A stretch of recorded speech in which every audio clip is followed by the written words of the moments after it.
Hello दोस्तों, स्वागत है आप सभी का हमारे यूट्यूब चैनल पर। दोस्तों आज हम बात करेंगे उत्तराखंड का जो वन दरोगा का पेपर हुआ है कल, पहली शिफ्ट का, उसके बारे में कि पेपर का स्तर क्या था, किस प्रकार के प्रश्न वहाँ पूछे गए।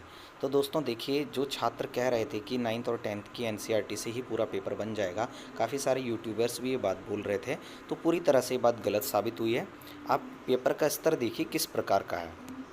पेपर का स्तर है कि आपके पास अगर ज्योग्राफी, पर्यावरण और साथ ही आपके पास 9th और 10th की एनसीईआरटी की नॉलेज है, तब आप ये पेपर अच्छे से कर पाएंगे।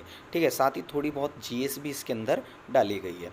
तो दोस्तों ये पेपर इतना आसान नहीं था जितना कि लोग समझ रहे थे कि हम 9th 10th की एनसीईआरटी पढ़ के काम चला लेंगे, हमारा सारा जो पेपर है उससे बन जाएगा। तो दोस्तों देखिए किस प्रकार के प्रश्न यहाँ कल हमारे से पूछे गए, उनके बारे में आज चर्चा करेंगे। तो कुछ प्रश्न ये आपके सामने हैं, इनको देखिए आप। ठीक है, तारापुर परमाणु संयंत्र के बारे में पूछा गया। तो ये आप ज्योग्राफी का भी टॉपिक है आपका, और साथ ही आपका ये साइंस में 9th 10th की एनसीईआरटी के साइंस से भी संबंधित टॉपिक है। ठीक है, इसी तरह से दचीग्राम अभ्यारण्य के बारे में इसने पूछा कि कहाँ है, तो जम्मू कश्मीर में है। दोस्तों ये पर्यावरण का भी है, और साथ ही 9th 10th की एनसीईआरटी में, दरअसल देखिए जब आप 10th की एनसीईआरटी में जाएंगे ना, तो 10th की एनसीईआरटी में आपको हमारा पर्यावरण करके एक चैप्टर मिलेगा, तो वहाँ से समझ है। ठीक है, अब देखिए अगला, अम्ल वर्षा का पीएच मान पूछा है, साथ ही ग्लूकोज का सूत्र पूछ लिया, अम्ल व क्षार अभिक्रिया करके क्या बनता है, तो इस तरह के सवाल भी हैं। तो ये एनसीईआरटी से सीधा। साथ ही देखिए ये आपकी नॉलेज पे डिपेंड करता है, राजस्थान में किस समुदाय के लोग वन्य जीवों को पूजनीय मानते हैं। ठीक है, केव बॉटनिकल गार्डन, सीता नदी अभ्यारण्य, केबुल लामझाओ नेशनल पार्क, तैरता हुआ पार्क इसको कहा जाता है। बांध किस एनर्जी पर कार्य करता है, वैक्यूल कोशिका का कितना भाग कवर करती है, अल नीनो क्या है। अल नीनो तो सीधा ये ज्योग्राफी से ही उठा के डाल दिया, क्योंकि मानसून का भी थोड़ा बहुत पोर्शन ज़रूर रहा होगा। ठीक है, तो इसलिए यहाँ डाल दिया गया है। सलाल जल विद्युत परियोजना के बारे में पूछा गया है। इलेक्ट्रॉन का द्रव्यमान, मानव में प्लाज्मोडियम कौन सा रोग करता है। ठीक है, तो देखिए न्यूट्रॉन की खोज के बारे में पूछ लिया। दूरसंचार में कौन सा सैटेलाइट प्रयोग होता है, टोनोप्लास्ट क्या है, प्लेटिनम और गोल्ड का मिश्र धातु। तो इस तरह के जो सवाल थे दोस्तों, कुछ एनसीईआरटी से और कुछ एनसीईआरटी लीक से हटकर के बिल्कुल सवाल पूछे हैं। तो जो पेपर का स्तर था, आप मानिए 50% आपका एनसीईआरटी से आया है, और लगभग 50% एनसीईआरटी के बाहर से घुमा दिया है पेपर। ठीक है, प्लेटिनम और गोल्ड का मिश्र धातु, आवृत्ति आवर्तकाल में संबंध पूछ लिया, ओम का नियम, ये तो चलो एनसीईआरटी से ही है दोनों सवाल। पौधे की वृद्धि के लिए आवश्यक हार्मोन या सहायक हार्मोन, ठीक है, तो ये भी पूछ लिए उसने, ये भी एनसीईआरटी से ही है।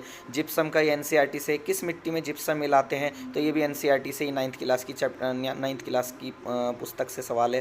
फ्लाई एश क्या है, तो ये थोड़ा सा नॉलेजेबल सवाल था आपका, बाहर से उठा करके डाल दिया है, हो सकता है एनसीईआरटी के अंदर भी कहीं हो, है ना। पौधों का पानी को वायुमंडल में छोड़ने की प्रक्रिया क्या है, एनसीईआरटी। अल्ट्रासोनिक तरंगे एनसीईआरटी। डीएनए रिफ्लेक्शन, ये सब आपका एनसीईआरटी से ही है। कट्टा जल संग्रहण पद्धति, देखिए अनोखा सवाल है दोस्तों। ठीक है, जल संग्रहण की पद्धतियाँ भी आपसे पूछी जा रही हैं, तो कर्नाटका में है ये। परिसंचरण तंत्र की खोज, ये इंपॉर्टेंट है काफ़ी। ठीक है, बायो से है आपका। और वाल्मीकि टाइगर रिजर्व। ठीक है, प्लेटिनम और सोना को किस में घोला जा सकता है, सहेली किसने बनाई, बताइए। सहेली दवाई के बारे में पूछ लिया, महिलाओं से संबंधित ये दवाई है ना, गर्भ निरोधक गोली के रूप में प्रयोग होती है। मानव द्वारा निर्मित पहला संश्लेषित रेशा पूछ लिया, कौन सा धातु सबसे ज़्यादा आघातवर्धनीय है, इंपॉर्टेंट है ये भी। ठीक है, एनसीईआरटी से। इलेक्ट्रॉन पर आवास एनसीईआरटी से है। आवेश, इलेक्ट्रॉन पर आवेश एनसीईआरटी से है। सबसे कम क्रियाशील धातु सोना, है ना। ये सारी चीज़ें जैसे पूछी गई हैं, तो कुछ सवाल एनसीईआरटी से कुछ हट करके बना दिए। किस ईंधन से सबसे ज़्यादा प्रदूषण होता है, सबसे बड़ा सोलर कुकर कहाँ है। सोलर कुकर कार्यक्रम से संबंधित शायद कुछ पूछा था यहाँ सवाल ना। माला डी दवाई किसने बनाई। कार्बन की बाह्य कक्षा में इलेक्ट्रॉनों की संख्या। सीमेंट किससे बनाया जाता है। एक कूलाम कितने जूल के बराबर होता है। ठीक है, किस एक कोशिकी के पास खाने के लिए एक मुख्य स्थान होता है, बताइए। इस तरह के सवाल पूछे गए हैं ना। अम्लीय वर्षा का कारण, किसी वस्तु की पहचान करने के लिए तरंगों को भेजकर स्थिति पता करना कौन सी तकनीक है। ठीक है, ब्लड ग्रुप किसने खोजा, सबको पता होगा। किसी व्यक्ति को धुंधला दिखाई देना या पूर्ण रूप से दिखाई न देने का कारण क्या है। वृत्ताकार पथ पर घूमती कार पर कौन सा बल काम नहीं करता, सदिश राशि है। अभ्रक का रासायनिक नाम पूछा। सबसे ज़्यादा सौर उत्पादन करने वाला देश। टिहरी डैम किस नदी पर है। प्लाज्मोडियम की कौन सी अवस्था रोग कारक है? ठीक है। विश्व में सबसे पहली जल विद्युत परियोजना कहाँ शुरू हुई? ऑर्किड के लिए किसने आईयूसीएन से समझौता किया? बताइए। इस तरह के प्रश्न थे जो अगर आप करंट अफेयर्स के या थोड़ी और अलग तरीके की नॉलेज रखते हो तो उनके लिए पेपर काफ़ी आसान हुआ होगा। कौन सा एक प्राकृतिक संसाधन है अपच के उपचार के लिए प्रयोग होता है? ठीक है, क्या प्रयोग होता है? कौन सी प्रक्रिया द्वारा नाइट्रोजन को वापस वायुमंडल में छोड़ा जाता है? खादिन, बंदिश, कट्टा, ये देखिए फिर से आ गया सवाल। जल संरक्षण विधियाँ हैं। ठीक है। आवर्त सारणी के ग्रुप 13 में कौन सा आर्टिफिशियल एलिमेंट है? बताइए। ये भी पूछा है आपसे आवर्त सारणी से संबंधित सवाल।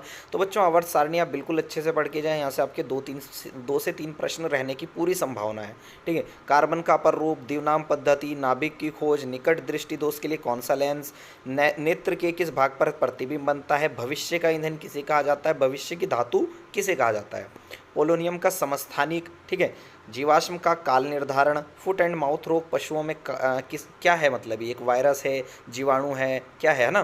पृथ्वी सम्मेलन कहाँ हुआ? ठोस का गैस में बदलना, ये तो खैर 9th के एनसीईआरटी के पहले ही चैप्टर से सवाल है। डीडीटी का सर्वाधिक निक्षेपण किस में मिलता है? बताइए। चिपको आंदोलन किस वृक्ष के कटान से संबंधित है? बताइए, ये सवाल पूछा गया है। आवर्त सारणी के 13 ग्रुप का रेडियो एक्टिव तत्व के बारे में पूछा है कि कौन सा होगा। इसमें से 4 ऑप्शन रहे होंगे। मस्तिष्क की सबसे बाहरी परत को क्या कहा जाता है? 1 TAR दाब क्या है? चंद्रमा और पृथ्वी के बीच में कितना कोण बनता है? बताइए। ये सवाल भी आपसे पूछा गया है। तो ज्योग्राफी का सवाल है। 100 वाट का बिजली का बल्ब यदि 10 घंटे चले तो बिजली की खपत कितनी होगी? तो देखिए यहाँ से आप पढ़ के जाएं इसको, ऊर्जा वाले चैप्टर को अच्छे से। COP 21 जलवायु परिवर्तन से संबंधित है, सबको पता होगा। 13 राष्ट्रीय उद्यान, काबुल लामझाओ नेशनल पार्क। बल और समय का गुणन क्या होता है, इसको क्या कहते हैं? तो ये भी आपसे पूछ लिया है।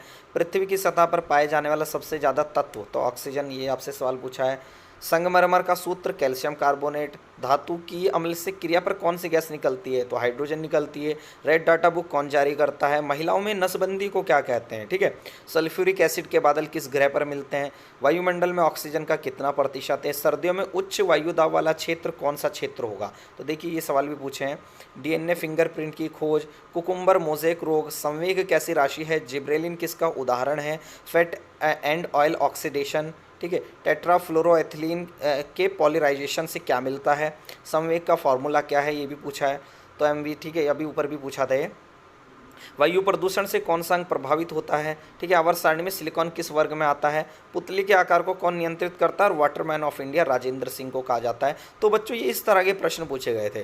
तो उम्मीद करता हूँ कि ये जो मैंने प्रश्न पत्र आपके सामने रखा है ये कल की पहली शिफ्ट और दूसरी शिफ्ट का मिक्सचर है, मतलब एक तरह से एनालिसिस है दोनों पेपरों का। तो काफ़ी सारे सवालों में हो सकता है थोड़ी बहुत गलती रही हो, पर ये जो निकल करके छात्रों की प्रतिक्रिया सामने है वो इस तरह से सवाल उन्होंने हमें बताएं कि इस प्रकार के सवाल पूछे गए थे। तो मित्रों उम्मीद करता हूं कि आपने समझ लिया होगा कि पेपर का स्तर किस प्रकार का रहने वाला है। तो मुझे लगता है कि जो आगामी अब 10 से 12 पेपर होंगे आपके, वो भी लगभग इसी पैटर्न पे बनने जा रहे हैं। तो आपको जो नॉलेज रखनी है वो आपको रखनी है ज्योग्राफी की, पर्यावरण की, और 9th और 10th की एनसीईआरटी आपने बहुत अच्छे से पढ़ी हो। तो आप बच्चों अगर आपकी इन सब्जेक्ट पर पकड़ अच्छी है तो आप निश्चित ही पेपर को बहुत अच्छे तरीके से कर पाएंगे। क्योंकि देख लीजिए बिल्कुल आपके सामने प्रश्न पत्र है तो ये 9th और 10th की एनसीईआरटी से पूरी तरह से नहीं पूछा गया है। ठीक है। थोड़ा सा लीक से हट करके बना दिए हैं सवाल, तो इतना आसान नहीं होने जा रहा है। ठीक है। वन दरोगा बनना इतना आसान नहीं है, तो आप इस चीज़ को समझ लीजिए। और जो आपके पास ये दिन बचे हैं, अगर किसी बच्चे का अंतिम तिथि पर पेपर है जैसे 25 तारीख है, तो उसके पास अभी भी 1 हफ्ते का समय है। तो पर्यावरण और थोड़ा सा आप ज्योग्राफी को ज़रूर देख करके जाएँ, जिसमें मानसून वगैरह, ठीक है, इससे संबंधित प्रश्न, मिट्टी से संबंधित प्रश्नों को आवश्यक रूप से नज़र डालें आप। तो दोस्तों आज के लिए इतना ही इस वीडियो में, फिर मिलते हैं अगले लेक्चर में। धन्यवाद।